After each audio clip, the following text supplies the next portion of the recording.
Hello and welcome to the Upside Down Life. My name is Evan and I make these videos to be a blessing to you and your walk with the Lord, however it is He decides to use them to be a blessing to you. In today's video, I want to talk about our past and a proper perspective of our past and how that proper perspective will help us walk into everything that the Lord has for us. The scripture we're going to use is the Lord saying specifically why the Hebrew people did not walk into the promised land. If you want a history of all of this, it really starts in Genesis with Abraham being told. Then you have him having a son Isaac, his son is Jacob. Then Jacob has a young man named Joseph. Joseph ends up taking a lot of the people to Egypt because he was the second in command there, and so on and so forth. But feel free to go read the second half of Genesis, Exodus, Leviticus, and then we will find ourselves in Numbers 14 for this. So without any further ado, let's get into it. Because all these men who have seen my glory and the signs which I did in Egypt and in the wilderness, and have put me to the test now these 10 times, and have not heeded my voice, they certainly shall not see the land of which I swore to their fathers, nor shall any of those who rejected me see it. But my servant Caleb, because he has a different spirit in him and has followed me fully, I will bring him into the land where he went, and his descendants shall inherit it. So what is that saying? I think it's very interesting that it talks about the number 10, right? That there were 10 miracles, 10 plagues, well, it depends on your perspective, right? But the 10 miracles, what it appears to me to be saying is that there's this cup of our faith, and like these miracles are supposed to raise the level of these people's faith. And you could sit here and say that like, well, they were in slavery for 420 years too, so that might have lowered it. But there's also this beautiful scripture that says that like, if you endure and hope with the Lord, that like in the perfect time, He will restore you and raise you to the level that you're supposed to be at, or that He sees you supposed to be at. Secondly, these people had a improper perspective of these miracles. We talked about when bad things have happened in the past, but what about when good things happen, right? It's not just something that happens that we're supposed to flippantly just walk past. In the Bible, there's these places where men build altars.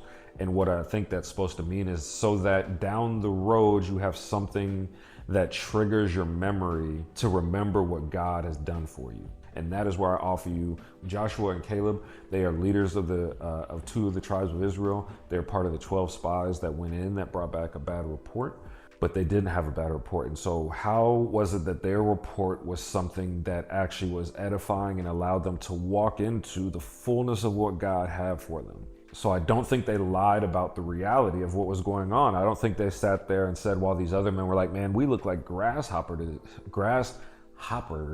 to these people. They said they brought back, grapes that were huge.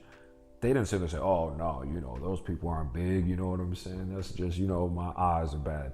No, what they said was absolutely they're big. But let me look back for a second, and the God that just set us free turned every bit of dust into gnats in the kingdom of Egypt. Covered everything in frogs. He covered everything in a darkness so dark that you could feel it. He killed things with hail. Then we have, of course, the firstborn, and there's other ones that I'm forgetting right now. But they took what happened in the past and they framed it in a way to say something very similar to this, saying He hasn't brought me this far to leave me. And that's what our past is supposed to do. It's the whole point of this video. I'm sorry it took so long to get here, but that's it. Our past is supposed to solidify that God can be trusted.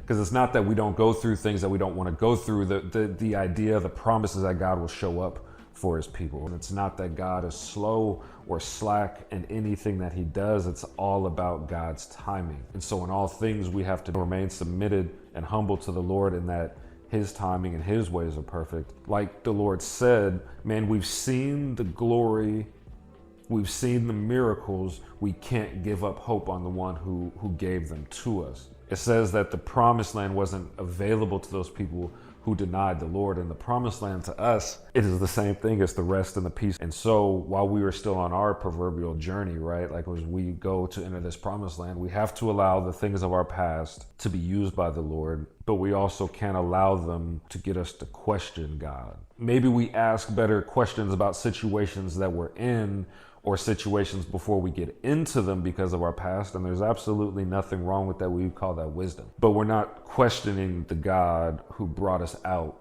just because we've come to another situation, which, hear me out, is very different, but with a proper perspective on the past is just as overcomable.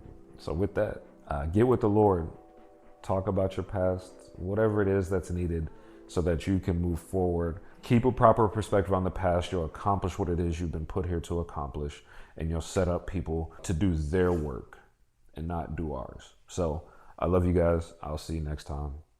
Peace.